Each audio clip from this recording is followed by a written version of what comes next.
163 carries for 686 yards this season for Colin Hart. 6 rushing touchdowns from the 44. They go back to him. Hart is stopped after a minimal gain. Here is the Tulsa defense. Defensive line, they're fantastic. Berto DeMora, you see him there. Chris Andrews and Jaden Swift's trio of linebackers. Miles Gibson, Carson Miller, and Philadelphia Collins. And 6 standouts in the secondary. Nate Heslip, the veteran. Cameron Shaw, King Rashid. And the safeties, Daniel Wright, Ricky Thornton, and Travis Arthur. It's a very young defense on the whole. After a gain of 1, Utah slings it out. Lots of running room for Hart out of the backfield. He shouldered a yard short of the sticks. Nice stop back there by Ricky Thornton, but a gain of 8 through the sky for Colin Hart. Yeah, and for Colin Hart, looking to pick up some more yardage here, a very unique look that Louisiana's had all season long with this dual running back approach, and it has worked out for them well so far. Welcome to Greenwood District Stadium. Haven't missed much. First drive of the game for Louisiana. If you're just joining us, up the middle they go. Another run for a first down, and that's Randy Squarebush. His first carry of the day, wearing the white arm guards this time. Again, Louisiana running for a first down, and they get it. Yes, and so they're moving the ball with conviction down the field. However, it's around this part of the field where they start to struggle a little bit, and they start to sputter out. 31 made kicks this year for Boudreaux, most in the league. Utah zips it, and it's caught. Nice gain. Out inside the 10-yard line they go. Every play on this drive has been for positive yardage so far. Adam Banks, who joined this team in Week 9 against Charleston, has been really solid, and he's got his first catch of the day. Yes, and, Adam Banks, even in that first game against the Preds, he was able to put up some decent numbers in that 15-0 win over in the 8-4-3, and now for Louisiana, it's 1st and goal. Just about every catch, if not every catch that he had in that game went for a first down, and so does that one. Utah will toss it out. Here goes Hart accelerating, and Colin Hart scores. Louisiana drives the length of the field on its first drive. 2nd receiving touchdown for Colin Hart this season, and the Revs are off and running. Yep, the Revs are going strong here. 6 points on the board for them as Tulsa is now put immediately on the back foot. Now goes over 1,000 total yards of offense in his first season playing for Louisiana. And the offense for Louisiana, what problems? They looked fantastic on that drive. Capped off by a 9-yard receiving touchdown from Colin Hart. Again, just his 2nd receiving touchdown of the season. So here comes Otis Boudreaux, a surefire all-star here in season 18. And he knocks through an early PAT. An impressive opening drive, Jack.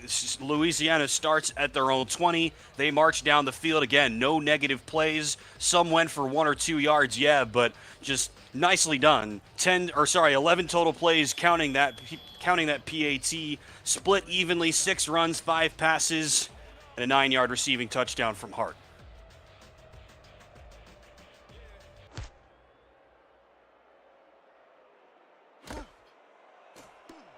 Tulsa will receive, now trailing 7-0, and Gabriel Manning, one of the best kick returners in SFL history, will take it out to the 22. It's amazing what Manning is able to do year in and year out. He's got more receiving yards in his career, more kick return yards in his career than receiving yards in his career, which is pretty amazing because he's pretty good wide receiver as well. Now in his 9th total season in the SFL and 4th playing for Deion Hawkins and Tulsa.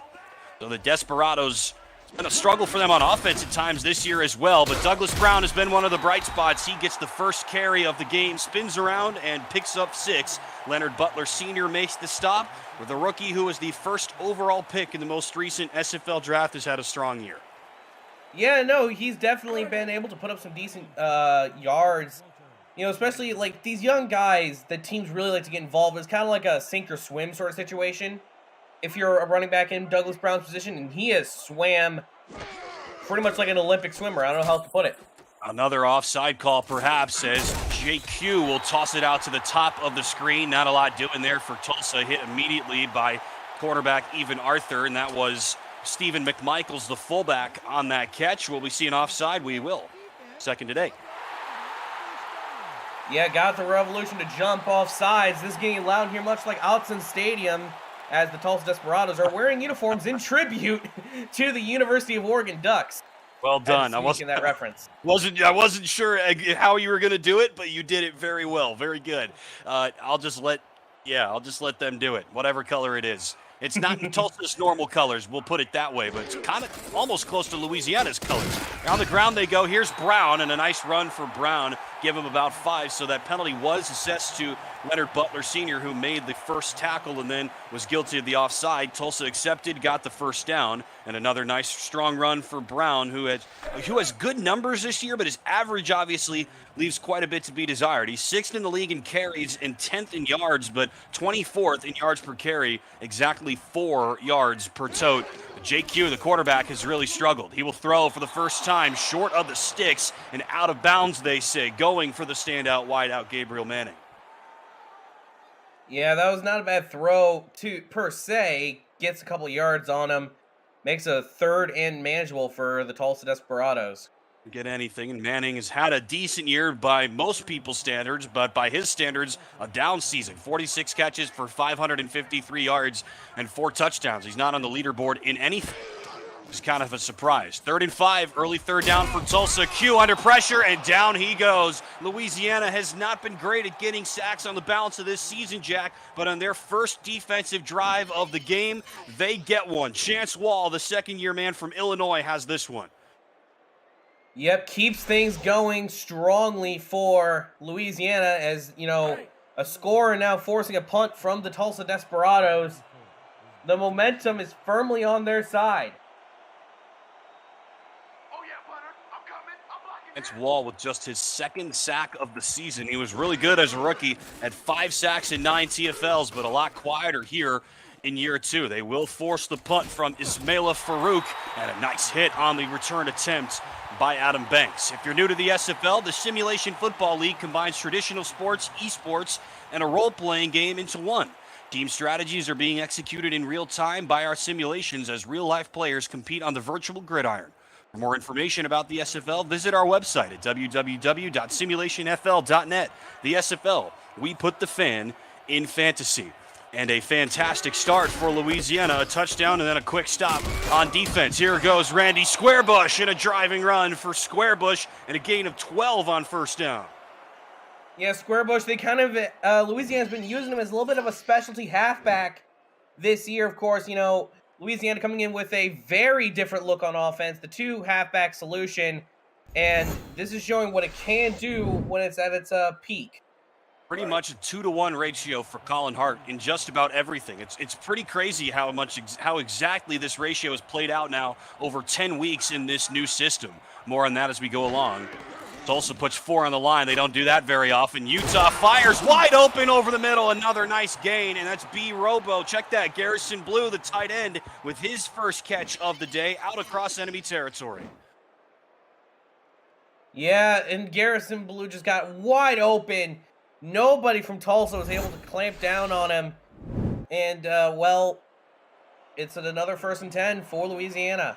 Get those numbers early for Tommy Utah, bolstered by that passing touchdown out of the flats to Colin Hart. Yeah, but this is totally different from his first game against Tulsa. Big run for Squarebush, his 2nd double-digit run of this drive, and he gets to the Tulsa 18.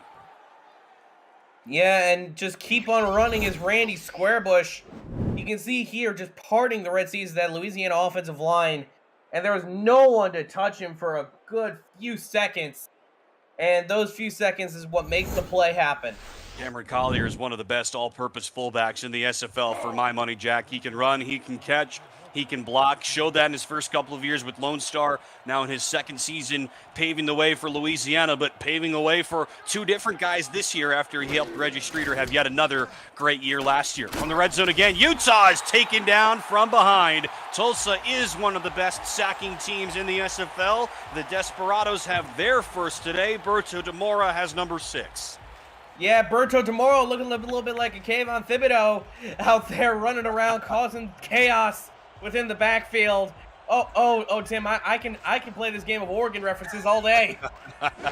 Hopefully Tulsa wins some games like Oregon used to, as Utah fires into traffic, and somehow that is caught blanket coverage, but Blue is able to make that catch. Cameron Shaw was all over him, and that's what Tulsa's hoping for, obviously. This 5-5 record is kind of like what Oregon's been doing a lot more recently than they have been in the history of that program, but that's enough of that for me.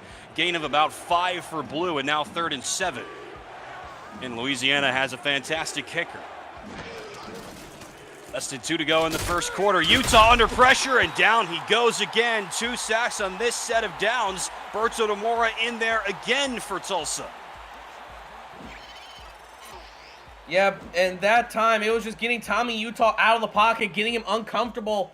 You see the second that he stepped out, Tulsa knew they had the sack, and now out comes, well, everyone knows the name, Otis Boudreaux. Somebody used to call Berto DeMora the Milford Mauler, Milford, Mass, where Berto hails from, and he has mauled Tommy Utah twice in the span of 3 plays. So now our first look at a field goal attempt from Otis Boudreaux, who has made all but 1 this season, and the one that he missed was blocked. No problem that time. Field goal number 32 for number 19, 10-0 Louisiana. And now for Boudreaux, the score difference between him and the rest of the offense is back down to just 1 point. And for Louisiana, they're now up 2 possessions, and Tulsa's already kind of dug themselves into a bit of an interesting hole, because against this Louisiana defense, being down 2 possessions is not an easy thing to come back from. No doubt. Something we haven't even been able to talk about yet is how good this Louisiana defense is. Their offense has had its struggles over the balance of the season. There's no question about it, but their special teams is excellent, and their defense is top tier. Manning gets out to the 22 for the 2nd time. It's one of the best defensive units in the league in a lot of ways, Jack. They're fantastic at taking the ball away. They don't give up a ton of yards, 2nd fewest in the league, and the fewest points per game allowed, 18.5. That is the lowest mark in the SFL. Baltimore is the next closest at 21.1. So point and 2.5 points make it better than the next closest competitor. JQ will have to throw. Out of the backfield they go. Douglas Brown makes the catch. Not something he's done a whole lot of in his rookie season. Only 35 catches as opposed to 230 rushes, but he gets 4 there.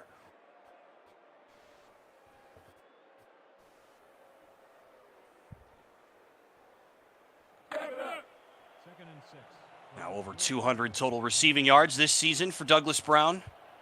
Had his first career receiving touchdown a week ago as Tulsa came up on the losing side against Florida. They've lost back-to-back games after they won their previous 3. On the fringes of the playoff picture right now. Here goes Brown, nowhere to go. Nice tackle by Tank Bennett. Here is the Tulsa offense for Berto DeMora and Deion Hawkins. JQ, the quarterback. Douglas Brown, the tailback. Stephen McMichaels, the fullback. 4-star wideouts, Gabriel Manning, DJ Hume, Corey Jones, and Sonzo Robinson. And 2 standout tight ends, Jason France and Jim Copeland Jr. And the offensive line is anchored by left tackle Will Stevens. 3rd and 5 now for the Desperados. Q steps and fires, and it's swatted away. Great coverage out there by Mike Ryan, who has been fantastic in his first 2 seasons in the SFL, Jack, putting together a career year.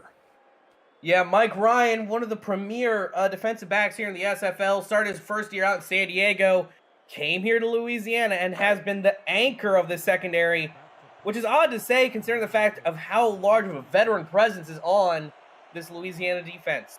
If you told me that even Arthur was going to have the worst year of the 5 members of this Louisiana secondary, I would have told you were crazy. He's one of the best corners in the league, has been for a long time, but only 2 pass deflections and 1 interception for even Arthur. Everybody else in this secondary has at least 2.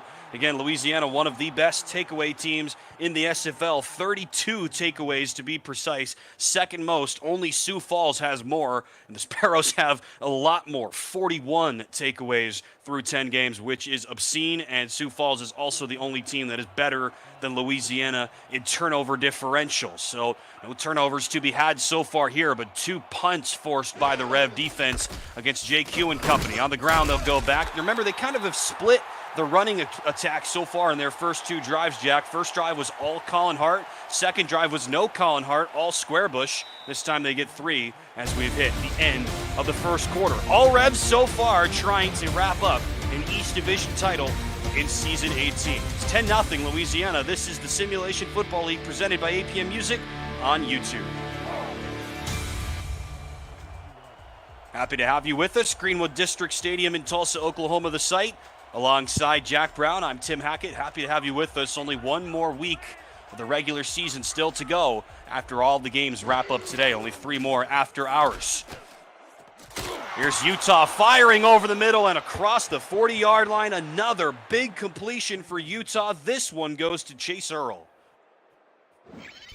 Yeah, that was a huge play there from Tommy Utah. You can see this here, just drops back, and there's Chase Earl, pops out from in between the defense. At that point, it was pretty much a first down, almost guaranteed, so long as he didn't drop it. Earl has had such a quiet year. This was a former standout, former #1 wide receiver, but only 36 catches, 351 yards, and 1 touchdown for Earl this season. But a good start for him here. Sidearm sling from Utah. Earl's got another one. Chase Earl out to the 27-yard line and a gain of 15. Make that the 22-yard line and a gain of 15. Yeah, another big play and gets him to nearly within the red zone. Strange that we're seeing the passing attack from Louisiana come alive at this point in the ball game. No doubt. Tommy Utah is an average passer in terms of attempts and yards, and one of the best completion percentages, but now only 10 touchdowns throwing. That's the last in the league. He looks for another one here as he lofts it up, and it's hauled in, streaking down the middle of the field to the 2-yard line, a gain of 20 through the sky. Another big gain, and that's Collier who hauls it in. Yeah, another just simple play, and it's kind of almost strange that Tulsa left him wide open. Had he caught that a little bit more in stride, that would have been a touchdown. 4th different player, Jack, with a 20-plus yard gain already, through the air at least, in this first half. Earl, Banks, Blue, and now Collier. From the 2, Louisiana has so many options from this down and distance. Utah will throw. Oh, that was a risky option. They have so many choices, and that was one of the worst that he could have made. Nate Heslip, one-on-one coverage in the back corner, advantage Tulsa. Yeah, never mind when there are when you have all these running options. Surprised they didn't go for that. But, you know, if Tommy Utah, if he's got the hot hands right now, you may as well put him to good use. 10 total rushing touchdowns from this 3-headed monster attack that Louisiana has. Hart, Squarebush, and Collier. That's Collier lined up offset right with Hart in the backfield. Utah will call out the signals. 1 receiver to the top. Tulsa stacks the line in defense, and they jump once again. Here goes Hart, and Tulsa is ready to stop him up. Great work right on the line of scrimmage. Miles Gibson, the linebacker, is there, as well as Cameron Shaw, the corner, who steps up to make the play. But let's see what the call is. Wow. 3rd total one of those penalties that we've seen today, Jack, and 2nd against Tulsa. Yeah. Very jumpy so far. Yeah, no kidding. Both of these teams clearly realizing the momentousness of this game and the division title on the line. If Louisiana wins, the title is theirs. Tulsa needs a win to stay alive and potentially to stay alive in the playoff race. Reset the down. Utah zips it to the back corner. What a catch! Chase Earl is having a game. Just his 2nd touchdown grab of the season. It comes here in week 13. Louisiana extends the lead. He did some dancing in the back of the end zone. Was really close there. Gets the feet down, though, like a little ballerina. And it is a now 16-point lead in favor of the Louisiana Revolution. Get that line for Tommy Utah. 131 passing yards and already 2 touchdowns. The first time that these two teams met up in week 3, he threw for 271 yards, completed just 56% of his passes, no touchdowns, and 5 interceptions. The worst game of this season for the sophomore quarterback from Tyler, Texas. Low snap. And the PAT from Boudreaux is up and good. He makes it look easy somehow. So Utah, he struggled out of the gates last year, Jack. I got to see Louisiana a couple of times, and Utah, as a rookie quarterback, as you know, rookies in this league can struggle out of the gates before they finally settle in. And so Utah struggled a little bit out of the gates here in year 2 as well, but he's really settled in. He's an average quarterback in terms of attempts and completions. I'm not saying that's bad. I'm just mean league average. And though he's below average in yards, he doesn't throw a lot of picks. He has a fantastic completion percentage. The only problem is he just doesn't throw a lot of touchdowns. But that's really just, to me, an indication of how this team has gone. They don't score very often because, as you pointed out earlier, they move down the field and have to settle for 3 most of the time. But so far today, not the case. Yeah, it seems to be that Louisiana's offense is finally coming into their own and doing what most offenses look to do on most drives, and they've been scoring in their defense. It's been as good as ever. Tulsa, it's not really a must-score situation. It's a highly recommended you score situation. Absolutely. They're down by 17 in the blink of an eye, and their offense has barely had the ball. We haven't even been able to introduce you to the Louisiana defense, so let's do that now as Douglas Brown picks up 5. 5 standouts on the line for the Revs: Leonard Butler Sr., Brian Craven, Luther Gahn, Chance Wall, and Ross Napoli. Linebackers Chuck Diesel, Slyn Shady, and Blake B. Craze, and the secondary is a good one. Even Arthur, Rolman Hood, Mike Ryan, Tank Bennett, and the rookie Dante Grimm. Second down, here goes Brown, and down goes Brown. No gain on that one. Stopped up by a trio of Rev defenders, including Slyn Shady and Chance Wall, who's been a force today. Yeah, still keeping things honest here for Tulsa. Now they're up on a 3rd and 5. They need this first down. Down, they've barely moved the chains. They've got a first down in each of their first 2 possessions, but nothing past that. 3rd and 5. Here's Q looking this way, and it's dropped by Gabriel Manning. Words I never thought that I would say, Jack Brown. He was hit immediately by standout corner Even Arthur, and that never helps, but that was in his hands. Yeah, that is surprising, to say the least. That, Wow. Yeah, it's, I don't know how to put it. You know, he's usually money with the ball, and that time he just kind of drops it. That is his nickname, Gabriel Money Manning. And honestly, on second look, he dropped it before Arthur even made contact with him. So it's one thing if the corner lays the shoulder pads into you and jars it loose, but that ball was out of his hands before Arthur even made contact. So a straight up drop for Manning. And this drive grinds to a halt. Surprising for JQ. And he's been okay so far today, but his offense has not helped him out. Decent punt from Farouk, returnable though for Banks, who has been pretty good returning punts in limited action. You get a look at the yardage breakdown. Check it out. Nearly 200 for Louisiana, only 23 net yards for Tulsa through 3 possessions. The yards per play difference, insane. Yeah, it's pretty much been like a tale so far of Louisiana domination. And they're looking to continue it onto this drive. Their number 1 passing weapon, B. Robo, hasn't even touched the ball. There's a good start for Tulsa. Again, one of the best tackles for loss team in the SFL. A loss of 4 on first down for Miles Gibson. Second-year middle linebacker, has TFL number 3. Native of Grand Rapids, Michigan, an area I'm sure you're familiar with, Jack. Yep. Well, I'm on the other side of the state from him then. I'm down by Detroit. Well, at least you're more familiar with the area than I am, as I clearly just proved. After a 4-yard loss. Well, I've been there at least, as Utah throws then right on cue. B. Robo has his first catch of the game. It has been a killer season for Robo. The former tight end for this team has turned in a career year in all facets. He's got his first catch. Yeah, just got out to the outside, getting a nice little post route, and catches the ball inbounds, goes out of bounds. Not much more that you can really ask.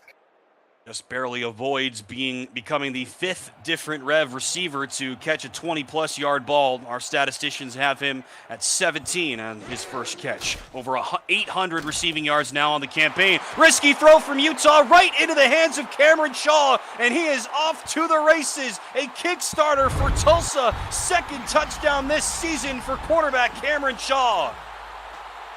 And look at that, just sat on the route. Why did Utah even throw that? And Cameron Shaw, he's gone. There's no way anyone could have caught him at that point. Touchdown, Tulsa Desperados. And just like that, they're making this back into a ball game. That is the 5th defensive touchdown scored by a Desperado player this season, Jack. Their offense has scored 25 total over the course of the year between Q, Brown, and company. 5 defensive scores, 2 for Shaw, 2 for Daniel Wright, and 1 for the rookie King Rashid. And that is a way to get this Desperado team off and running after they had nothing going. Louisiana was all systems go. And now the Desperados are finally on the board. Sometimes it's all you need, right, in this league is some kind of spark. The defense has to go right back out there as Brooke Beisel hits the PAT, but that's exactly what you need sometimes in this league. Yeah, just that little spark to throw into the gasoline that is your team's offense, and you could be off to the races.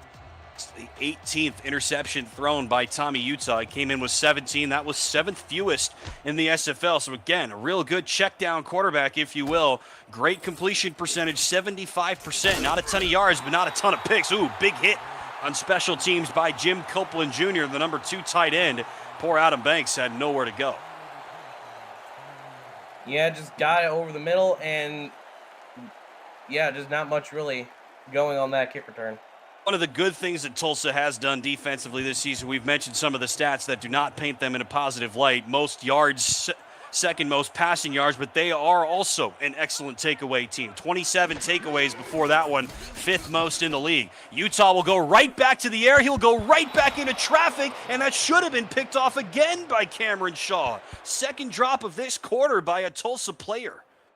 How many hands got onto that ball? It really should have been going the other way, and now Tommy Utah seems to be having a bad habit right now. He's slowly regressing back into his more usual form. Getting, again, 5 interceptions when these two teams played earlier this year. So put it another way, in Louisiana's other 9 games, only 12 interceptions thrown. That is an excellent ratio, especially in this league where quarterbacks throw a ton of picks. Similar route as to the one that was intercepted, but Earl is covered nicely by Cameron Shaw. Makes the catch, but only gets 6. Yeah, able to move the ball just a little bit. That's about all you can ask for. 3rd and 4. Playbook's pretty wide open at this rate. Earl going off against Tulsa for the 2nd time this year. First matchup in week 3, 5 catches for 78. We've now got him for 6 for 68. Here's Hart running on 3rd down, and Tulsa makes the stand right with the first hit. Carson Miller with the 2nd, and Hart is stopped 1 yard short of the sticks. Yeah, and for Tulsa now, the ball is in their court, being able to stop Louisiana after the pick 6. If they can get a score here, even a field goal, this game is right back to being, kind of where we were at the start of it. Our first look today at Walter Melanishin, and Tulsa nearly blocks it. Get ready, Gabriel Manning is great at these. Room to run, sidestep, and breaks out of a tackle. Manning 5th in the SFL in average and 6th in total yards as a punt returner, even though he hasn't scored any touchdowns. Not many people score punt return touchdowns, so obviously those numbers can often get bloated. So he's doing very well, even though he doesn't actually have any points to show for it. 2nd straight stop by this Tulsa defense after Louisiana scored on each of its first 3 possessions.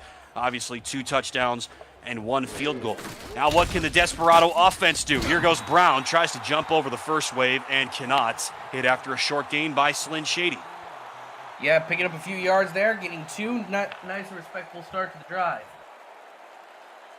Great offseason pickup for GM Ross Napoli and Louisiana. 9th-year veteran, native of Staffordshire, England. Slyn Shady spent the last couple of years as the middle linebacker for Las Vegas. Comes over here to be an outside backer, and he's having a great year. 2nd and 8, on the ground they go, and wrenched down. Short gain, nowhere really to go. Luther Gond, who is having another really good season on that stop. Yeah, just, overall, really, is there anyone on Louisiana that you can say is not having a good season? It's kind of hard to say, really. Brian Craven, I guess. He won't be happy with us for pointing that out, but only at 1 sack for him, former linebacker. But, yeah, I just said that just to make fun of him. But, yeah, across the board, this Louisiana defense is fantastic, no doubt. Q to throw, 1st down, Tulsa. That was well-timed. Zips it across midfield. Nice gain from Q. First catch of the day for the tight end, Jason France. Yeah, and Jason France, he's been kind of a regular here in Tulsa, been playing here a few years, and just able to catch it in space, turn around, get an extra yard or 2, cross the midfield. Good job for the Desperados. Gain of 12 on that play off of a career game last week against Florida. Tulsa gave up 48 points in that game, but France still went off for 112 receiving yards on only 6 catches. Louisiana showing blitz from the 47. They'll go on the ground. Well, they run right next to each other, Brown and McMichaels. That was nicely done. And Brown is able to spin out and get 8. Yeah, picks up, 8 yards on the play.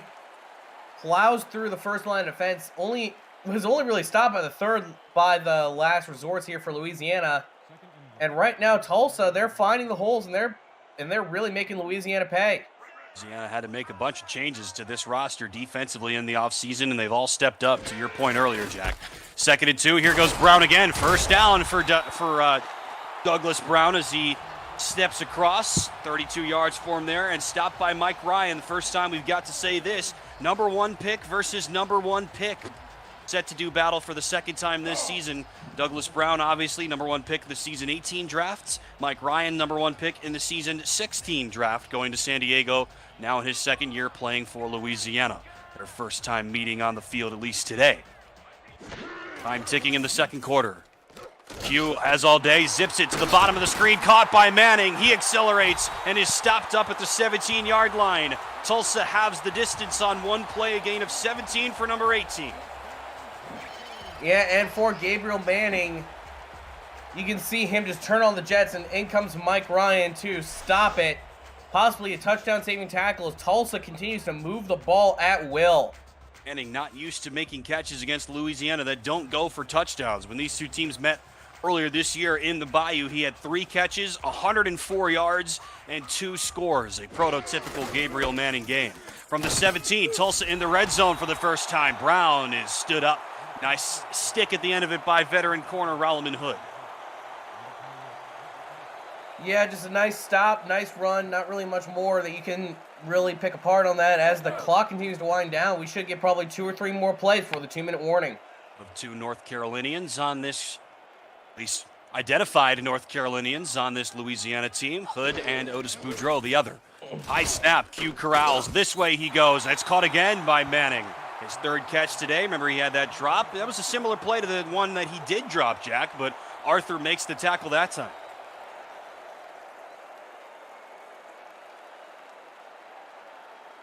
Too far away for Manning, who was able to haul that in. Tulsa has been pretty good on 3rd downs this year, 55%. That is the league average.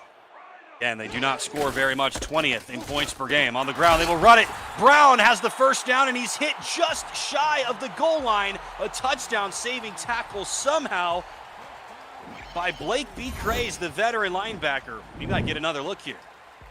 Yeah, that is an immaculate tackle.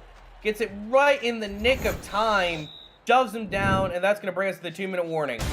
Nothing wrong with that one. Clearly short of the line to gain. We have hit the 2-minute warning in Tulsa. You're watching the Simulation Football League presented by APM Music, live on YouTube. Happy to have you with us. Crunch time for the Desperados after they trailed 17-0 in this game. They will set up 1st and goal from inside the 1. Douglas Brown alone in the backfield with Q under center. The Revs stack the line. Q looks, they will throw out of here. Back of the end zone, and it's caught. Touchdown, Tulsa. DJ Hume has his first catch, his first target, and the offense has its first score. It's a brand new ball game. Yep, and just like that, we went from what was looking to be a Louisiana cruising victory to now Tulsa. They're right back in it. 4th touchdown of the season for the 4th-year wide receiver from scenic Kansas City, Missouri. DJ Hume has settled in really nicely into his role with Tulsa, now obviously playing with his 2nd quarterback. And how about those numbers for JQ? We mentioned not his fault so far, Jack. He's not had a very good season, let's be honest. But so far to start here, completion percentage could use some work in limited action, but that was a really good drive that he spearheaded.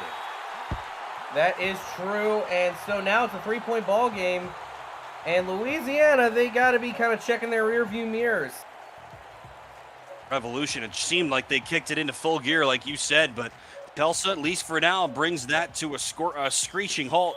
Pick 6 by Cameron Shaw, and then a 3-and-out forced by the Tulsa defense. Then they capitalize on that. Drive the length of the field, 7 plays, 61 yards, capped off by that 1-yard passing touchdown from Q to DJ Hume. Looked like a risky choice to me, Jack, but ends up paying off. Banks with the sidestep, and how about that move from Adam Banks out to the 26? Yeah, not bad at all. And for Louisiana, they gotta start moving the ball now. They don't got a lot of time, and if they want to extend their lead, even to 6 would be fine. They need to do it now. Check out those numbers for Colin Hart.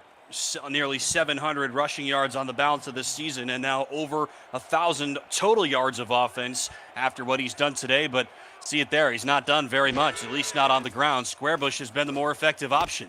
Utah again with that sidearm sling, and Cameron Collier makes his second catch.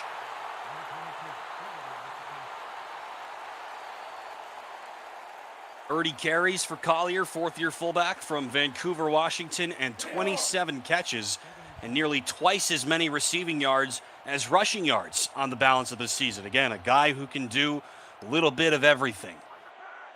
One of the most used fullbacks in the league. 2nd and 8. Utah has all day, fires, and a nice link up. There is B. Robo. He now goes over the 20-yard mark for the first time, out to the 47. That was a gain of 24. They will go quickly again with 1:10 to go. Utah again wants it all, and again he has it. Out to the 31 of Tulsa. Another big gain for this Revolution offense. Chase Earl has another big catch. Yeah, just a nice long bomb down to now within the 40-yard line of Tulsa. And Louisiana looking just like they were back in the earlier parts of the first quarter. And they still got a bit of time left and the 2 timeouts. Quitting. This is what Louisiana looked like in the first quarter. It has not looked like it here in the second quarter as Tulsa has wrested control back, but the Revs take their first timeout, trying to add some more breathing room before the halftime break. Gain of 16 there for Earl. From the 31, Utah into traffic and swatted away. There were 3 or 4, whatever color shirts those are, Jack. There were 4 of them, not the right color for Utah to throw at. Miles Gibson with the swat. Maybe he saw something that looked like the Louisiana green and was like, hey, you know what, that is that's my close guy. enough. Yeah. I told you they're close enough, at least for me, so maybe Utah is feeling the same way. Miles Gibson has swatted 10 passes this year, top 15 in the league. Not bad for a middle linebacker. From the 31, another sidearm throw from Utah. Out of the backfield they go. That's Holden McNeil, one of the backup tight ends, and a gain of 7. Holden onto the ball there. 50 seconds left. Utah this way, and on a cross, it's caught right in front of Cameron Shaw. Nice link up, another catch for Chase Earl. Right back they go. No timeouts coming from either side. McNeil's wide open again. Instead, Utah will go to the end zone in double coverage, and Tulsa defends it very nicely. Yeah, pats it down, and now for Louisiana, they're kind of in a situation where they're going to have to try and go at least a little bit deeper to get to that end zone. Seen both Blue and Earl split the 2 safeties for big gains earlier today. Not this time. Wright and Thornton, the 2 more senior safeties for a very young Tulsa secondary, was ready to make that stop. Now from the 15, 32 seconds left. Deep drop for Utah, but he drops right back into the rush. Hat trick of sacks for Berto Demora. Completely obliterates Cole Katz on the outside. Yeah, that was just a little bit too much there from Tulsa for Utah to handle. And now on 3rd and 18, they're going to have to try and really dig deep in the playbook if they want to even just try and make this an easier field goal. No doubt, and this would be a 40-yard field goal here from Boudreaux, which is well within his range, safe to say. Again, they make it easier on him. Utah once more, they've got it! And stopped at the goal line is B. Robo. On 3rd and 19, a gain of 20-plus for Robo, who continues his career season. Well, if you're going to talk about a dig deep into the playbook sort of situation, there we go. B. Robo, just catching it just at the apex of the defense. They were lucky that wasn't let in for a score. Now 24 seconds left. They need to get it. Then they're looking to get a touchdown. They might bring out Boudreaux right here. Oh, this is crazy, Jack. They did all of the hard work, and from the goal line with 24 seconds, on comes Boudreaux. I understand you don't have timeouts, Tim, and I can understand their worry. But at the bare minimum, go for one shot at the end zone with the run. If you don't get that, spike the ball and then kick. Don't kick already. That's crazy. And to your point, great point that I didn't notice, they called their 3rd timeout after that catch from Robo. Another confusing move, because if your plan is to just kick it, then let the clock run down to 3 seconds before you call the timeout. There was no need to do it with 23. Yeah, I don't know. It was a very confusing little set of events there from Louisiana. We'll have to see whether or not settling for 3 instead of going for 6 We'll have to see that'll haunt them later down the line because this game is not out of reach for Tulsa.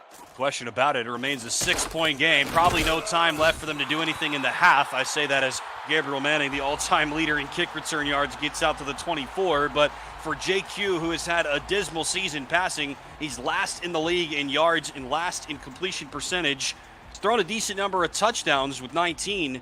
But, I mean, any chance that we see Tulsa try to air it out here with 3 timeouts? Maybe I could see them doing it once or twice. And, well, looking at that formation, I think the answer is going to be yes. This is crazy. They do have 3 timeouts. They have a kicker this year, Brooke Beisel, who has struggled, so they're going to have to go deep to give her a shot. Maybe that'll change the mind of Deion Hawkins and company. That was through the hands of Gabriel Manning once again. Kind of hard to believe. That was a much more difficult catch to make than his previous one, but, you know, certainly still catchable. They'll change the formation now here, Jack. They'll go 3 wides and 1 tailback. That's Brown. 14 seconds left in the first half. Down by 6. Q will throw. JQ launching it over the middle, and Manning shows you what he can do right to the 49-yard line, a gain of 25. If they're looking to score here, they need to call the timeout, and yes, they do, but they took off like 5 seconds. It took them forever. That catch was made with about 6 seconds left, I thought, and then they do call the timeout with 3. So now maybe that clock management from Louisiana and Gerald Smith at the last drive might come back to hurt them. Yeah, it very much could. We'll have to see what happens on this play, though. Hail Mary at the end of the first half. Look at that passer rating for JQ. Nearly twice what it's been over the balance of this regular season. And they will bring out the Hail Mary formation. What a turn of events this could be. From their own 49-yard line, Q will cock and fire towards the end zone. He's got 2 defenders there, and it's picked off. It'll just be another takeaway for this excellent Louisiana defense. Stat padding for them at the end of it. Tank Bennett's got number 9. That's just a dead or alive play at the end of the first half. Yeah, I mean, that is understandable. You know, you're just gunning for it deep. You're down by 6. Had that gone the other way and had Tulsa converted the Hail Mary for the touchdown, that could have been disastrous for Louisiana. But alas, we go to the half, a 6-point lead for the Revs. I'm with you, Jack. I don't have any problem with that decision from Tulsa. You get to midfield, that is within range in this league for a Hail Mary bid, even for JQ. And they had a shot at it. I mean, he was 10 yards short of the end zone at the end of the day, and it will be just a free pick for Louisiana. But I have absolutely no problem with that because the chance of Louisiana scoring on that play are very slim, even though we know how good this defense is. Even with that said, you don't expect that Louisiana will score, so what's the risk you run? Just go for it and see if you can get 6 or 7 points and take the lead. Yeah, absolutely. But now, as we head into the half, it's been a very interesting game here, Tim Hackett. You know, Louisiana, it was looking like they were going to run away with this game, run away with the East Division title. But then during the second quarter, something changed. Something happened on that Tulsa sideline. And they were like, we're not out of this quite yet. And they put themselves back and surged to a 3-point deficit. And now it's 6 points between these two. Well, Otis Boudreaux strikes twice, but the Rev offense also strikes twice. You see the Tulsa defense striking there, that pick 6 from Cameron Shaw, his second this season. And then the Tulsa offense engineers its best drive of the day, helped by this reception from Gabriel Manning, capped off by the touchdown from Q to DJ Hume, and it is a brand new game. 17-0 Louisiana. They score on their first 3 possessions, and then Tulsa scores on 2 straight, including the defensive score. This was the play that led to the questionable call of the day so far, Jack. 20 yards from Utah to Robo, and then they kick from there. They could have had at least one chance to punch it in, but they end up kicking it. They end up getting 3, and that helps make up this 6-point margin. Yeah, I mean, hey, maybe Louisiana's just looking to have that record-breaking day from Otis Boudreaux today. He makes 1 more field goal. He ties Amanda Moyer's record for 34 made field goals in a season. Glad you've been keeping up on that for me because I haven't been doing a good job of mentioning how close it is. Yes, one more ties the record, and knowing Boudreaux, he's likely to do that. Last week, Louisiana scored 28 points. He did not attempt a field goal. I'm not sure how many other times this season that has happened because, again, he has made more than 30 kicks this season, by far the most in the league, and he's got 2 more to already add to a franchise record and what could become a league record-setting season for the fourth-year kicker from North Carolina. Tulsa will get the ball to start off the second half, and here we go. Division title on the line, deep return, but Manning is never afraid of things like that. He will get out to the 23. Happy to have you with us. Tim Hackett and Jack Brown in the booth. Mark Lopez, Rochelle Colston in the stat truck. Cameron Irvine working very hard behind the scenes on what has been a very busy and momentous week for him in a lot of ways. So power to you, Cam, for all that you have done for the SFL over the last couple of weeks. If you're a part of the community, you already know. If you're new to the community, you got to get up to date on all the crazy stuff in a good way that has happened off the field, behind the scenes in the SFL just in the last couple of weeks. It's a lot of good stuff. Douglas Brown will get the carry here to start off the second half. Sidesteps and runs right into Luther Gahn. No gain. No game, but no loss for Tulsa, as it sets up a 2nd and 10. Brown has had a couple of excellent games in his rookie season. Again, close to 1,000 rushing yards. He's got to do some work here in the second half to get to that. Needs about 50 more rushing yards here in the second half, but he's known to do it, and he's surpassed 100 rushing yards against Louisiana already once this year. Here goes Brown. Runs right into traffic. There were 3 different Rev defenders that were there to help make the stop. Spearheaded by Chance Wall, and even Arthur comes in to help.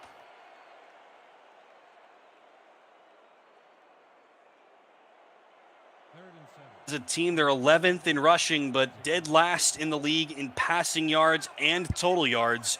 Only 317 yards per game on average. The league average is better than 380. It's been a tough year at times. Q fires low throw, but it's caught for a first down. That was nicely done. How did they do that? First catch today for Corey Jones. Well, I can tell you how they're going to do it. And you see it right here, just moving around the pockets. JQ just barely beat out the defender, took a little stutter step, and it caused the defender to bite down too hard. And that is a first down for the Tulsa Desperados. Jones has caught 9 touchdowns this year. That is 4th best in the league. Remember, Q has only thrown 19 before today, so half of his total touchdowns have gone to one guy. Manning has only caught 4, which is a very low number for him. From the 37, Q wide open, top of the screen. There they go. First down again for Tulsa, and a gain of 12. And it's another first down for the Desperados. They are looking just as good as ever. They're looking to pick up right from where they left off at the end of the last half. DJ Hume on the catch. He also caught a touchdown when these two teams matched up in week 3, so he's got 4 receiving touchdowns this year, 2 of them against Louisiana. Sidearm sling from Q, and it's caught on a diving grab by Gabriel. Check that, it's Corey Jones, 13, not 18. 2 catches on this drive for Jones after he didn't have any in the first half. Yeah, and once again, Tulsa moving the ball with conviction. They are looking to get in front of Louisiana here to start the second half. Trailed this entire game, remember, down 17-0. Then they rattled off 14 in a row before the field goal inside the final half minute by Boudreaux and Louisiana. First possession of the half for either team. Q open to the top of the screen, but stepping out of bounds is Manning. This link-up hasn't quite been online so far, Jack. It's their 3rd year playing together. It's not like it's a rookie connection, but it's not been quite online so far today.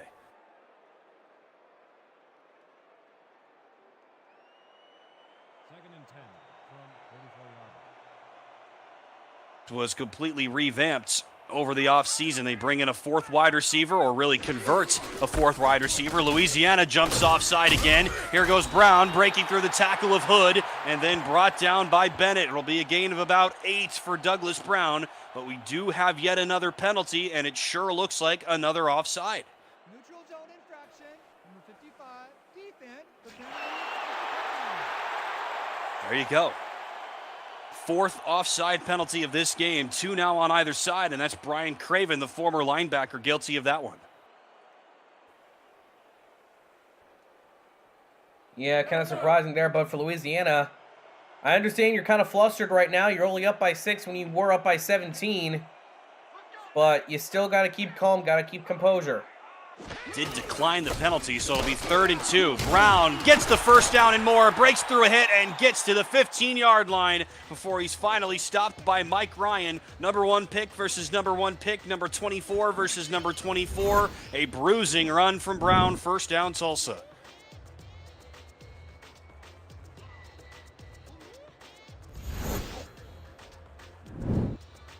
The best runs today for Douglas Brown. There's a look at Corey Jones, who already has 2 catches, 4 first downs on this drive. Tulsa into the red zone on the first possession of the second half. They'll give it to Brown. Spin move by Brown, jump move by Brown, touchdown for Brown. 7th rushing touchdown this season for the rookie Douglas Brown, and this game is all tied up. All tied up right now, Tim, and with the extra point pending, Tulsa could stick their nose right in front of Louisiana with a 1-point lead as the Revolution. They are struggling to keep things moving in their favor. Team in Louisiana that averages just 18.5 points allowed this season. The best mark in the league has already given up 20. Now, the offense did give up 7 of those points, right? But as a team, Louisiana has been tremendous in all facets defensively. Tulsa, once again, marches down the field and strikes. Here comes the PAT from the rookie Brooke Beisel. It's good, and Tulsa goes from down 17-0 to in the lead for the first time this afternoon. Yeah, Tulsa's come roaring back. They know they still want that division in play for, and they still are looking to make their first playoff appearance in a good number of seasons for their franchise. 9 plays, 77 yards, including that 15-yard rushing touchdown for Douglas Brown, who now has 76 rushing yards. He needed about 90 to make that about 80 to break 1,000 rushing yards in his first year in the SFL. The SFL has partnered with Rare Drop and Rare Drop Sports to advance live events and distribution. Live and in-person championship weekends, rookie drafts, and community events are in the works. Rare Drop Sports Twitch channel will broadcast 5 Season 18 playoff games starting Saturday, April 23rd in the wild card round.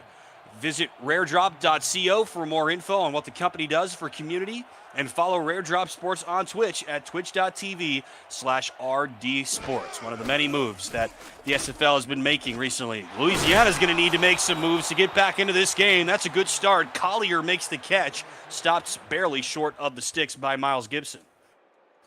You know, I'm kind of surprised they didn't give him that first down, as it was right there. But I guess it was a little bit too close for comfort. So, 2nd and inches. 3rd reception today for Collier. We haven't seen a lot of Randy Squarebush of late, Jack. 3rd time, Louisiana trailing for the first time. Hart gets the carry. He's hit in the backfield, but is able to fall across the first down line and get the first down. Philadelphia Collins makes the tackle. So all's well that ends well there for Louisiana. Very nearly could have had the first on the previous play. Nearly didn't have the first on that play, but they get it. That they do. First possession of the half for the Revs. Here goes Hart. First time we've really seen any of these running backs in a little while, Jack. It's felt like Tulsa has had the ball for a long time after they barely had the ball at all in the first quarter. Remember, it was 1 first down and out for the Desperados to start. Since then, they have put together a couple of really long drives. That pick 6 also helps for sure, but this has been just a complete about-face for Tulsa. Their last couple of possessions, 10-play drive, 9-play drive, and of course, 2 touchdowns. Here goes Hart again. Spin move by Colin Hart. That is what he can do. First down, Louisiana.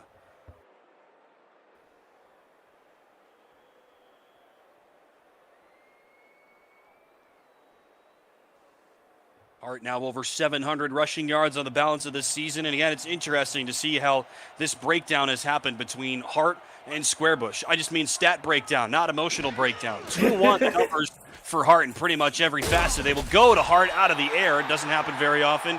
Gets just 2. So what I mean by that is on the balance of the season, now through 10 weeks of this dual running back experiment. 163 carries for Hart, 83 for Squarebush. So just about twice as many carries for Hart, just about twice as many yards for Hart, 3 times as many touchdowns, 6-2 in terms of rushing. But all 3 of these tailbacks, or ball carriers at least, all have pretty much the same average. Utah will toss it out, slings, and Robo makes the catch, yards short of the sticks. Wright makes the check that, it is blue. I do that every single time. 86, not 88. Blue makes the catch. So the rushing averages for these 3 ball carriers: Hart 4.2 yards per carry, Squarebush 4.1, and Collier 4.3. So no matter who you give it to, you're pretty much going to get the same result on the balance of this season. And on the other side, Brown 4.0 yards per carry. On 3rd and short, Utah wants it all, and that is Robo who makes that catch inside the red zone on one big play, and the tackle, Cole Katz, is down behind the play for Louisiana. That could be something that really switches the balance of this game. We'll have to see what happened to Cole Katz. And it just looked like he got hit a little bit too hard as he was sent down. Maybe he landed on the tailbone, you know. That could hurt. That has been a one-sided battle in favor of Berto Demora on the balance of this season. He was last on this team in terms of their 3 standout linemen in sacks with only 5. Both Jaden Swift and Chris Andrews combined for 15. Haven't heard too much from either of those 2 guys. It's been all Berto so far today. And now he's going to go up against a different tackle, at least for now, for Louisiana. From the 19, here goes Hart, accelerates and gets 5. Simple as they come, a little run up the middle, gets him a few yards, and now they're down to Tulsa's 14. If you're just joining us, the postseason expectations, the postseason prospectus is clear for both of these sides. If Louisiana wins, the division is theirs. If Tulsa wins, they could win the division with another win and a Louisiana loss next week. No gain that time really for Hart. Stopped after a gain of maybe 1 or 2 by Carson Miller. So Tulsa needs to win today. They would become 6-5 if so. Louisiana would be 7-4. Then they need Louisiana to lose next week and fall to 7-5. If Tulsa then were to win next week in the regular season finale, they would also be 7-5, clinch a playoff spot, and win the division outright a year after winning only 2 games. What a Utah remarkable on 3rd turnaround and that could 3. be. No kidding, and Shaw nearly turns that one around into another touchdown. That's the 12th target today for Chase Earl, and nearly was the second that resulted in an interception. 4th down now for Louisiana.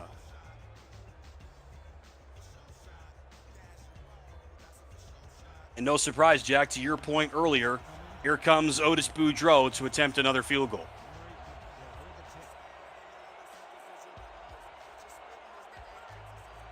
The SFL's leader in field goal attempts and field goal makes. His only miss this year was one that was blocked. It's on, and it's good. 34 made field goals this season for Otis Boudreau, tying the SFL record, and Louisiana is back in front. This game is still nowhere near over, Tim. Pretty much stuck where we are. Now, this calculus has changed faster than I can do some quick math offhand, Jack. But to your point earlier, you brought this up. Before this game started, Otis Boudreau was the Louisiana offense. And I mean that literally. Before this game started, Otis Boudreau had accounted for as many points this season as the rest of the Louisiana offense combined. Manning will start Tulsa's drive at the 25. The calculus worked like this. He made 31 field goals. That's 93 total points. PATs on 19 total offensive touchdowns and 2 defensive touchdowns. Another 21 points. 114 points just by kicks made by Otis Boudreau. Now, the Louisiana offense accounted for 19 total touchdowns, 9 throwing from Tommy Utah, and 10 rushing from Hart, Squarebush, and Collier. Q throws this way, caught for a gain of 6 by Corey Jones, his 3rd catch of the quarter. Oh, timeout. Cole Katz is done for this game, Jack, and that could be a big difference for the Rev offense. Yeah, knee tendonitis, that can really hurt. Luckily for him, though, the SFL Medical Center and its infinite wizardry, he'll be back out on the field next week. We're happy to see it, and so is Tommy Utah, I'm sure. A nice tackle after a short gain by Brown, a tackle made by number 55 for Louisiana. That is Brian Craven, the defensive end. So just to punctuate that point, 114 points by Boudreaux, 19 touchdowns by the Louisiana offense. 19 times 6 is 114. So before today, 114 points for the Rev offense, 114 points for Otis alone. Unbelievable. First down for Douglas Brown, saying shine the spotlight back on me. I'll say okay. Runs right into Slin Shady, but another first down for the Desperados.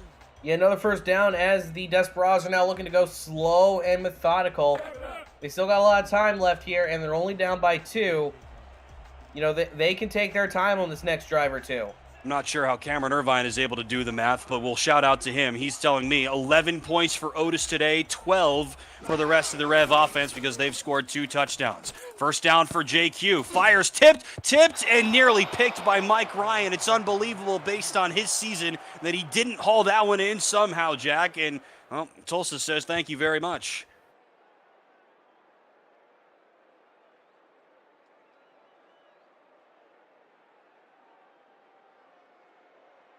Second and 10 from Will Holter, 38 11 interceptions this season for Mike Ryan, including a streak of double-digit straight games with an interception. He's second in the league in total picks. Should have had one there. Q swatted and nearly picked again. Again, 4 Rev players were there, including Chuck Diesel, the middle linebacker, who's now swatted 8 passes this year. Back-to-back risky throws for JQ, who has now thrown 31 interceptions after that one at the end of the half, most in the league. Yeah, and nearly added another one to the total. He's been known for taking the risky throws, and this time he's looking to keep the risks up. It's a unique combo. Last in the league in completion percentage, but also last in passing yards, also last in quarterback rating. It's been a difficult year 3 for JQ. Here goes Brown. They'll try to run it to save face a little bit on this drive, but they needed 10. They get just 3. Chuck Diesel again on the stop. Ooh, and Slin Shady going a bit crazy on that one. And that'll send out the punt unit for Tulsa. Yeah, but I mean, hey, that's all he really needed. So now Tulsa looking to punt it away. First time we've seen Ismaila Farouk in a little while for Tulsa. Again, Adam Banks has been really good in punt returns and limited action since joining this team. Decent return for him there, right about in line with what he's done so far this year. The SFL has partnered with Laser to deliver digital SFL player trading cards to its players and viewers, starting this postseason exclusively on the SFL's Twitch broadcasts. Viewers every 30 minutes will be issued one of 18 trading cards, or you can buy the entire pack through Laser's store and receive the complete set of common, uncommon, rare, and ultra-rare memorabilia.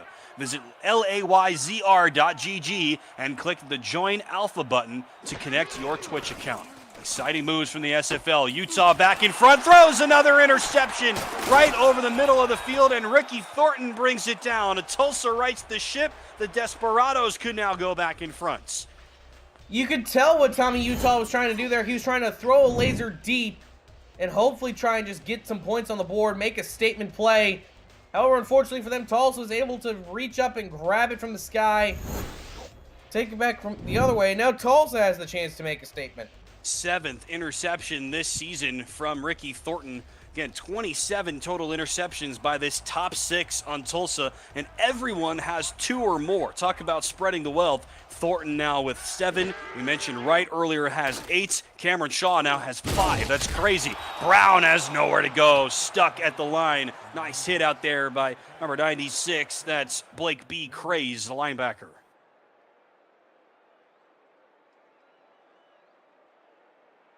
Guys on this Rev roster who was not on the team last season but has been on this team before, brought back by Ross Napoli to help fill some gaps as all teams have expanded rosters going into this 18th season. Both teams have some new looks. Another penalty flag flies.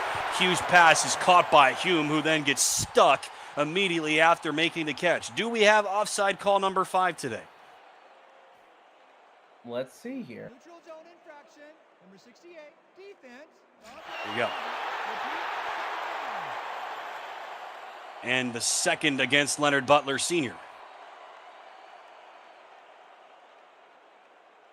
And Louisiana has not been a great sacking team this year, just 12.5 by their team. And Luther Gond has half of those, 6.5 of their 12.5. Leonard Butler also had 4. So between those two, 10.5 sacks, 2.5 by the entire rest of the team before today. And now 2.5 offsides penalties as well. Risky throw again from Q, going for Manning and swatted away again by Chuck Diesel. Yeah, it just seemed to be. It seems to be that both these quarterbacks are trying to get off a lot more than they can chew, at least during this third quarter. And, well, that obviously hasn't been working out well for either of them. No kidding. Q has completed 55% of his passes, and that's it. Utah has completed 80%, only 5 incompletions, but 2 of those have been intercepted.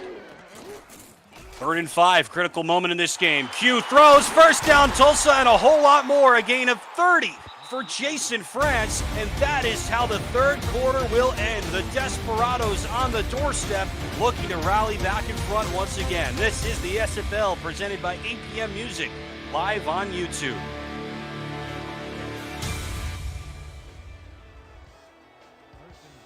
Wow, biggest play of the day for Jason France, who went over 100 receiving yards last week against Florida. He has his second grab today. 1st and goal now from the 1. Offset eye, the give to Douglas Brown, who is wrenched down in the backfield. Excellent stop on 1st down by this Louisiana defense, and that is Ross Napoli, who had just 5 tackles this season, Jack, before that one. Yeah, and now looking to put himself right on the line as Louisiana, their division title hopes are right here resting with all this time left. Here goes Brown, and again Louisiana is ready for it. That time it's Gond. 6.5 sacks, 11 tackles for loss for the 4th-year D-tackle from Buffalo. And before this game, and another stop in the backfield for him here. 3rd down and goal. Back-to-back stops by this Rev defensive line against the stud rookie Douglas Brown. They will run it again. McMichaels, touchdown, Tulsa.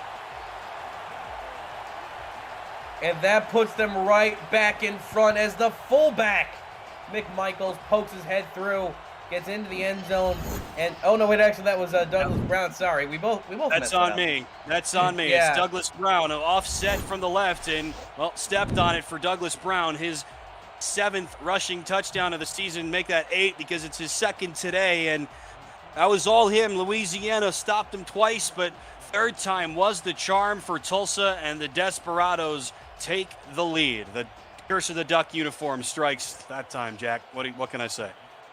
Yeah, not much more on top of that.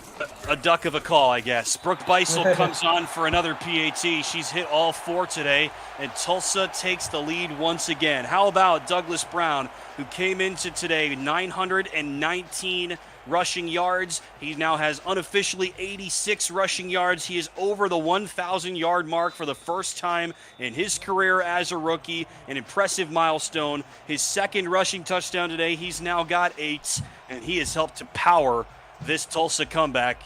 It's not been a flawless season for him as a rookie, Jack, but he's really lived up to the hype, I feel. Yeah, you never expect a rookie to have a flawless season, He's growing into his own. Coming into the SFL proper, it's a big step up, but he's adjusted to it very well. Two of the top rookie halfbacks are in this game right here. And you can tell, both of them have adjusted to the game pretty dang well, even if, their usages are pretty different. Yeah, I was about to say the same exact thing. We haven't heard a lot from Randy Squarebush of late, but Brown has 3 times the number of carries as Squarebush does, but that's what happens when you're the feature back. Here goes Hart getting the lion's share of the work here in the 2nd half, and Colin Hart rumbles for a 1st down, a gain of 11.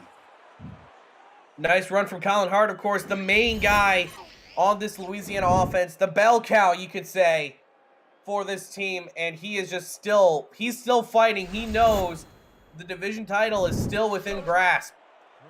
Feels like he's had a better day than he has, at least to me, Jack. We've now got him at 39 total rushing yards. You see it there on 13 carries, so an average of 3 yards per carry. A lot worse than he normally does, but still feels like he's been a big part of this team. Then we'll go to Collier out of the backfield. A nice run after the catch for Cameron Collier, give him 9. Nice gain, and that's going to be a 2nd and 1 situation for Louisiana. Still playing it right up close and personal with Tulsa. It's remarkable to me, Jack, to see how well Tulsa has done this season. A lot of these baseline stats do not paint them in a positive light. They are last in the league in total yards on offense and total yards on defense, and they're still 5-5. Utah is going to take off and run. Old school quarterback run, slides across the midfield line and gets a first down. How about that? What remarkable play awareness for Tommy Utah. He knew he only needed 1 yard. He didn't need that much. And when he saw that Tulsa had basically parted the Red Seas for him to run right up the middle, any quarterback worth their salt's going to take that sort of run. Are you kidding me? Yeah, you never see that in the SFL, though. That's awesome. Good luck, stat team. Here goes Colin Hart. Sheds the first tackle and then gets stood up at the end of the run by Toby Jules and company. A nice run, though, for Colin Hart. Give him 5. 5 yards on the bounce for Colin Hart, as now Louisiana sets themselves up nice and well. They can really play anything they want out of their playbook. Remember, they've got a highly successful kicker, but they're only down. They now are down by 5. They need more than that as Hart gets stood up, and his tackler didn't even leave his feet to make that play. It's Ricky Thornton, who's made a handful of tackles and had that interception. Now over 90 tackles on the balance of the season, 4th-year defensive back, 7 picks, couple of pass deflections on the course of the year, but a good season for the former corner. Yeah, he's been doing all that and a bag of chips to boot. And Daniel Wright, who was the number 5 defensive back last year, promoted to the starting free safety job this year. He's had a big season as well. Hart again the give, and again Tulsa is there for the stop. That's Nate Heslip, the veteran corner, who has been at this for, well, check that. It's King Rashid, 27. That 7 looks a whole heck of a lot like a 1 if you ask me, but King Rashid, who has not been doing this nearly as long as Heslip has, the rookie out of Annapolis, with a big stop on 3rd down.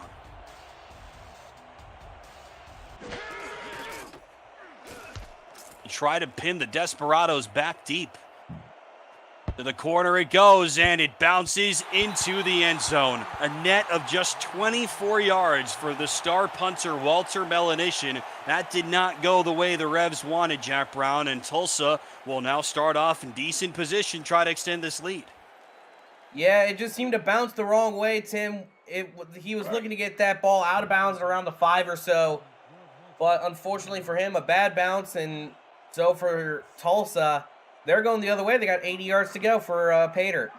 Team that started this game down 17-0 in the blink of an eye has really turned the corner and turned the tide.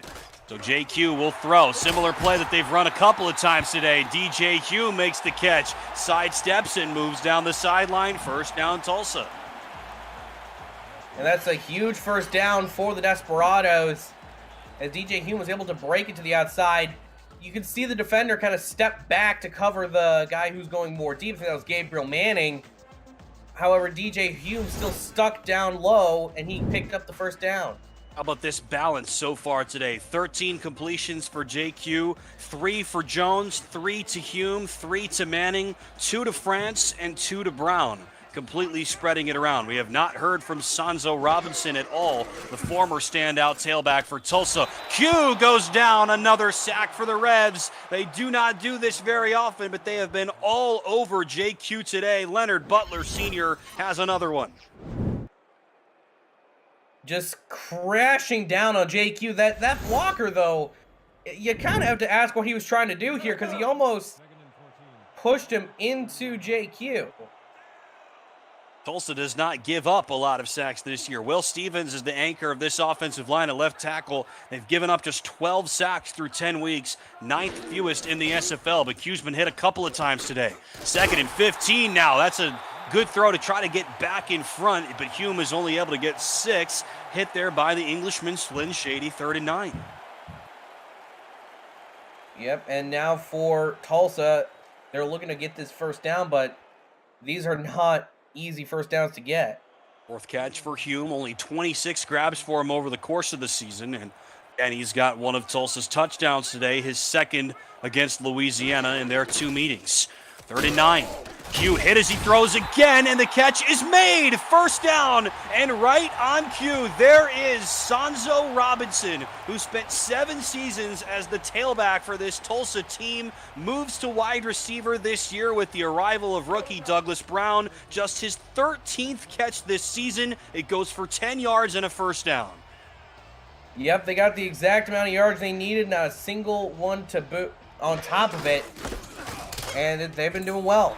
Hashtag feed Sanzo is alive and well. No gain on that one for Douglas Brown. Stopped immediately. Well, they might give him a half yard. Stopped by Slyn Shady. Again, big season for him. 10 TFLs and 6 pass deflections before today. He's been all over the place. We've got him now at 6 total tackles here this afternoon.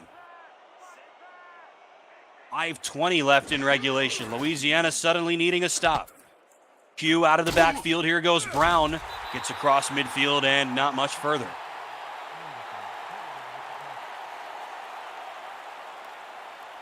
Again, they continue to spread the wealth. 3rd catch today for Brown. Caught only 35 balls through his first 10 weeks. He's now over 200 receiving yards, over 1,000 rushing yards on the course of the season. Got a couple of rushing touchdowns. It has been a solid game. The most recent #1 overall pick. Q to throw on 3rd and 5, and just to get, well, they go backwards. He got the forward progress, though, Jack. They will give it to him. I think that's Hume, and it is. 5'10" receiver from Kansas City is able to reach out and get across the magic yellow line to move it somehow. Yeah, that is a real amazing thing. And now for Louisiana, you gotta be thinking they're starting to sweat a little bit because they are now starting to lose time as Tulsa's milking this clock. They're now down to 4 minutes and 18 seconds and counting. Q has been really good on this drive. They give it again to Brown, and Brown has nowhere to go that time. Hit immediately by Luther Gond. Again, he was great a season ago, still good this season. 6.5 sacks. That's a top 10 mark in the league. He doesn't have any so far today. It was Chance Wall who had one earlier. He had just one in the previous 10 games, but it's been a lot of Wall and a lot of Leonard Butler and less of Luther Gond and Brian Craven so far for the Revs. But yeah, as you say, Jack, time ticking now, south of 4 minutes to go, and a 5-point lead for Tulsa, who has the ball. Snap it at 5. Here goes Brown again, and wrenched down from behind. Arm tackle, but an effective one by Leonard Butler.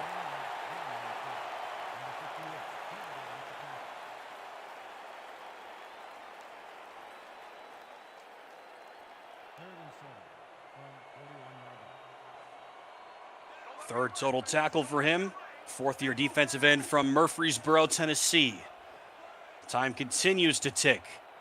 They can take almost to the 3-minute mark before they need to snap it, but they will snap it a lot sooner, and Louisiana was ready. No offside call that time. It's Butler once again, along with Slyn Shady, another key tackle for loss for the league veteran, and a big 3rd down stop for the Revs. That is what the Revolution needed to keep themselves in this ball game.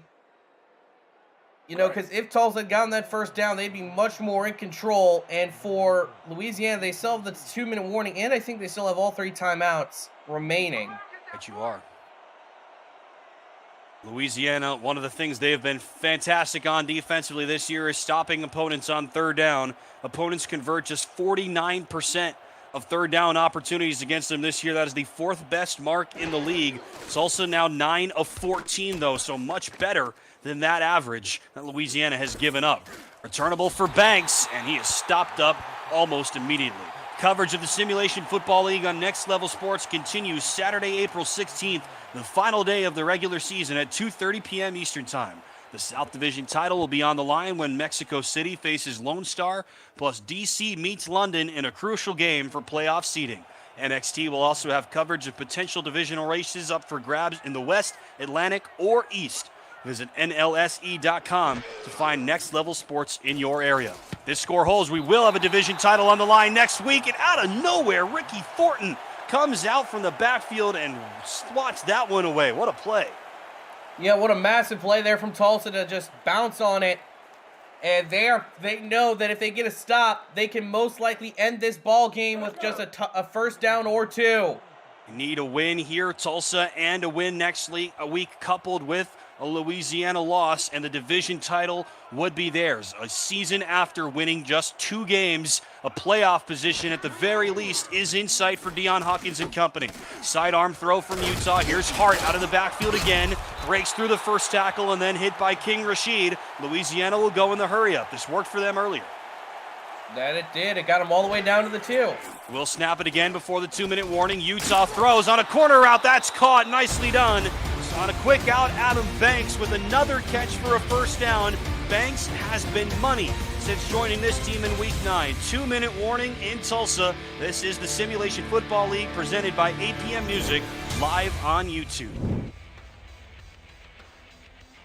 Well, a game that has absolutely lived up to the billing. Tulsa won the first meeting between these two teams in Week 3, 27-13. Louisiana then won the next 6 games that it played before losing last week. Tulsa trying to sweep the regular season series and keep their shot at the division title and a potential postseason berth still intact. Utah avoids the pressure, throws right into coverage, and somehow it is dropped by Daniel Wright, a guy who has 8 interceptions this season. Rashid was there as well. He's got 5. 2 guys that know how to catch the ball could not do it there. Tommy Utah can consider himself insanely lucky on the play. As you can see there, just he had the ball in his hands, just seemed to drop it. And I think not only had he caught that, he would have effectively ended the game, not only just by picking it off, but he looked like he had enough of a lane in front of him to possibly go for 6. I think it's fair to say it's not piling on, Jack, how different this game could have been if Tulsa was just able to make a couple of catches. They've dropped a few what looked to be surefire interceptions. Not able to get it. Manning with 1 or 2 drops on offense as well. Oh, that throw was away from Banks. That one could have been picked off as well. 3rd down and 10. I get that Tommy Utah is just trying to make something work, and I can understand if it is frustrating for him, the current situation he's in. But you have to calm down a little bit. I understand, the situation that you're in is rough, but you just have to take a breather, take a chill pill, take a deep breath in this play. We'll see if he did that, and we'll see what he can do. Neither team has called any timeouts in the second half. 1:53 left in the 4th. Louisiana down by 5. Deep drop from Utah. Throws to the sideline. It's caught. That will have the distance to the first down line. Another catch for Robo, who's close to 100 receiving yards once again. And he does go out of bounds. That could be important, but it will be 4th down and ball game coming up. Yeah, not a big fan of that play call. I think they should have gone for something that was at least a little bit more forward moving, but it does set up 4th and 6. It removes some of that gap. 2 in the backfield and 3 wides for Utah. He will throw over the middle, caught right at the first down line, and they give it to him. Robo comes through, first down Revs. Just barely enough. Utah quickly back to the line and snowed under. Down he goes. Another sack for Tulsa. Jaden Swift has his 8th of the season. Right back to the line they go. 90 seconds left. Utah lunging out to make the catch and another first down. Adam Banks does it again. Adam Banks, he's been able to make a whole plethora of throws work. Almost every catch in his career has gone for a first down. And now to the top of the screen. That's the play that you said earlier, Jack. They only get 5. Yeah, but at least there, you're not in a situation where you need yards now. 60 seconds, they get yards there. Another first down for Louisiana. That's Chase Earl, who's having one of the best games of his season. Yeah, and now Louisiana, they can kind of slow down just a smidge. Oh, they're not going to be able to need to slow it down, though. That won't help. Taken down again. 2nd sack of this drive. Swift was there again. 3rd sack that he's been a part of today for Tulsa. Still 40 seconds left. Louisiana needs a touchdown. Taking its time, Utah steps, throws very short, and they only get to the 20-yard line, and there is the first timeout called by Louisiana. Robo's got the catch. He's got over 100 receiving yards today. Timeout Revs with 30 seconds left. I like that maneuver, especially with the timeout called on top of it. You get the yards you can, and then you let the team kind of regroup, as I would expect something mid to long range on this play. Remember, Louisiana is playing without one of its starting offensive tackles as well. Cole Katz injured earlier in the game. 30 seconds left. Utah throws short of the sticks once again. A similar play that we saw earlier this drive, Jack. It's Robo again with the catch. Another gain of 6. 4th down again coming up. Yeah, and now I don't know what Louisiana's going to try and do. Could they go for the end zone here? No, probably not, actually, as I think about that now. But they'll probably go for just that first down. Aim for the sticks. Don't aim for anything more. Louisiana needs 5 to tie the game. They need 4 to move the sticks. Second-year quarterback Utah wants it all to the end zone. Intercepted. Cameron Shaw intercepts Utah for the second time today. Tulsa is going to sweep the season series, and at least for now, division title celebrations are on hold for the Revolutions. The Desperados are alive and well in the East.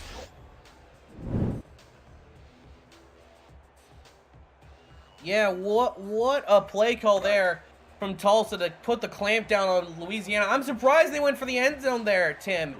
You know, I can understand the motivation, but you had your timeouts. You still had a little bit of time left.